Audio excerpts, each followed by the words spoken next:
যাদবপুর রম্মানীকে আমাকে এই সম্মান প্রদান করার জন্য এবং যার নামে এই পুরস্কার, রমাপ্রসাদ বণিক, সে তো নিশ্চয়ই আমার কৈশোর এবং হয়ে ওঠার একটা বড় জায়গা জুড়ে রমাপ্রসাদ বণিক রয়েছে। কীভাবে বলতে পারেন, জিজ্ঞেস করতে পারেন। একটা হচ্ছে যে মানুষের জীবনের শিক্ষা অনেক রকমভাবে হয়, প্রত্যক্ষভাবে হয়, পরোক্ষভাবে হয়। প্রত্যক্ষ মানে যাদের সঙ্গে সরাসরি কাজ করার অবকাশ হয়েছে।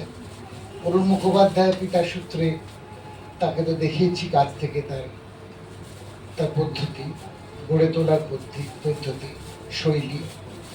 বিভাস চক্রবর্তীকে নির্দেশক হিসেবে পেয়েছি, মাদন মঞ্চ কন্যায়। উৎপল দত্তকে সহকারী হিসেবে তার সঙ্গে কাজ করেছি। চৈতালি রাতের স্বপ্নে, যেখানে প্রমাদা পাক করতেন। এবং তারপরে পৃথিবীতে নানা মানুষের সঙ্গে কাজ করেছি, সুযোগ ঘটেছে। কিন্তু কতগুলো মুহূর্ত যেগুলো জীবনে চিরকাল খোদাই হয়ে থাকবে। এবং আমার যে নাটকের কাজ করেছি, মঞ্চে যে কাজ করেছি, সেই কীর্তির একটা বড় অংশ রমাদা জুড়ে রয়েছে। এই কারণেই বলবো, কারণ আমার মনে পড়ে যে আমরা যখন নাটক শিখছি, তৈরি হচ্ছি, ভাবছি নাট্যশৈলী নিয়ে অনুশীলন করব, আরও নতুন নতুন নাট্যভাষের সন্ধান করব, এবং আধুনিক থিয়েটার বলতে যেটা আমরা বুঝি বা বোঝার চেষ্টা করি, সেই ঘরানাতে, সেই শৈলীতে কিভাবে নিজেদের দক্ষতা অর্জন করব। আমার মনে পড়ে দু একটা ঘটনা। একটা হচ্ছে তখন চেনামুখে প্রযোজনা, the queens and the rebels, ওগো ব্যক্তির নাটক থেকে রমাদা করেছিলেন রানী কাহিনী। সেই রানী কাহিনীর অভিনয় দেখতে গেছিলাম একাডেমি মঞ্চে দেখেছি যে নাট্যভাস বলতে আমরা যেটা বুঝি, আধুনিক নাট্যভাস, সেটা সবটা জুড়ে, যেটাকে আমরা মঞ্চের ভাষা বলি, সেটা সবটা নিয়ে, সিনোগ্রাফি হোক, আলো হোক, এবং সর্বোপরি অভিনয়, পোশাক, সঙ্গীত। আমরা দেখেছি যে সেই সময় ৮০ দশকের মাঝামাঝি হবে হয়তো, অসিত মুখোপাধ্যায় এবং অনুসয়া মজুমদার অভিনয় করছেন। এখনো ওরকম আধুনিক অভিনয় বাংলা মঞ্চে দেখি না। আমি সারা পৃথিবীর থিয়েটার দেখে, আন্তর্জাতিক স্তরে থিয়েটার দেখে বলছি যে সেই মাপের অভিনয় খুব কম দেখেছি। এবং সেই রানী কাহিনী দেখে এতটাই মুগ্ধ হয়েছিলাম, সে তরুণ বয়সে, তখন আমরা হেস্টিংসে থাকতাম সরকারি আবাসনে। রবীন্দ্রসদন একাডেমি থেকে একা একা কোনো কথা না বলে হেঁটেছিলাম। এরকম মুহূর্ত জীবনে খুব কম ঘটেছে, যে এতটাই অভিঘাত ঘটিয়েছিল সেই প্রযোজনা, তার অভিনয়, তার সামগ্রিক বয়ান। সেখান থেকে হাঁটতে হাঁটতে এককভাবে এসেছিলাম যে আচ্ছা, থিয়েটার এরম তো দেখিনি আগে। হ্যাঁ, দেখেছি, নানা রকমের থিয়েটার দেখেছি, কিন্তু একটা অন্য ভাষা বদল হচ্ছে মঞ্চের। উৎপল দত্তের থিয়েটার নিশ্চয়ই দেখেছি শৈশবে, সৌম্য মিত্রের যে কটা শেষ জীবনে থিয়েটার দেখেছি, আরও অনেকের থিয়েটার দেখেছি। অরুণ মুখোপাধ্যায়, নারীর সম্পদ, জগন্নাথ তো সঙ্গেই ছিল, বিভাস চক্রবর্তীর নাটক দেখেছি। কিন্তু একটা মঞ্চভাষের বদল হচ্ছে, নতুন ভঙ্গি দেখা যাচ্ছে নির্দেশনার। সেই ভঙ্গিটা রমাদা এনেছিলেন বাংলা মঞ্চে। তারপরে দেখলাম সিগাল, আন্তন চেখভের নাটক থেকে পাখি। সেই পাখিতে আবার এক ধরনের চেখভকে ওইভাবে যে মঞ্চায়ন করা যায়, এবং সেখানে কিন্তু অনেকগুলো তরুণ তরুণী অভিনেতা অভিনেত্রী ছিলেন, যাদের মধ্যে এখন অনেকেই প্রথিত দশা। সেই তরুণ তরুণীদের নিয়ে কাজ করা, ওই যে কথাটা একদম প্রথমেই শুনলাম যে আমি মাটিতে বীজ দিই যাতে নতুন ফসল আসে, পাথরে ফেলি না, সে রমাদার ক্ষেত্রে নিজের বয়ানে হলো সত্যি অনেকগুলো অভিনেতা অভিনেত্রী যেমন তৈরি করেছেন, আমাদের মতো যারা পরোক্ষে শিক্ষা নিয়েছি তাদের কাছ থেকে শিখেছে। আমার মনে পড়ে এখনো পাখির ইন্টারমিশন মুহূর্তটা, বিশ্রাম যেখানে বুদ্ধান্তর হয়, বাবা আমাকে নিয়ে গেছিলেন পাখি দেখাতে। ওই বলি না পরোক্ষে শিক্ষা। আজকে সকালে একটি দীর্ঘ সাক্ষাৎকার সঙ্গীতা পাল আমার নিয়েছিল, সেখানে এই মুহূর্তটার কথাও বলছিলাম যে বাবার কাছ থেকে শেখা শুধুমাত্র মহড়ায় নয়, পাশে বসে যখন নাটক দেখেছি হঠাৎ মনে পড়ে ইন্টারমিশনটা হয় এখনো স্মৃতিতে প্রখর। সেই সেই বিখ্যাত লেখক যে নীনা, আমার মূল এই নাটকের চরিত্রটার নাম মনে নেই, নীনাকে যখন প্রলোভন বা নীনা তার প্রতি আকৃষ্ট হচ্ছে এবং কৈস্তা যে নীনাকে ভালোবাসে কিন্তু নীনা ক্রমাগত সেই লেখকের দিকে আকৃষ্ট হচ্ছে, সেখানে একটা গুলি চলে, তখন নীনা বা পাখির মতো একটা হাত মেলেছিল, সেটাও ছায়া মূর্তিতে, সেই গুলির শব্দে হাত দুটো নেমে যায়, যেন ঠিক একটা পাখির মৃত্যু ঘটল।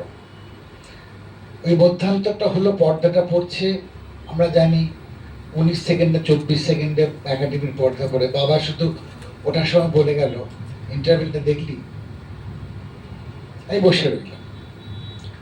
ওই মুহূর্তটা এখনো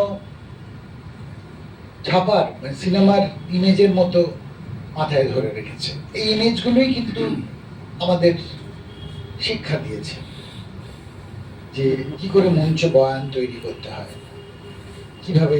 ঠিক সেই একইভাবে উৎপল দত্তের সালিম 34 কিছুই বুঝছিলাম না রাজনীতিটা, সেই মধ্যান্তরে উৎপল দত্তের ঘুমিয়ে পড়া ধীরে ধীরে অভিনয়। আবার যখন আন্তর্জাতিক মঞ্চে পিটার ব্রুকের হ্যামলেট দেখছি বা পিনা বসুর নৃত্য দেখছি, তখন এই এক একটা মুহূর্ত যেন সারা জীবনের পাথেয় হয়ে থাকে, বারবার ফিরে আসে, কারণ এগুলো সঞ্চিত হয়ে যায় একদম অন্তঃস্থলে, যাকে বলে সাবলিমিনাল। এই সাবলিমিনালি যে যা থাকে মানে শিল্পীর কাছে, সেটাই কিন্তু তার সম্পদ হয়ে ওঠে।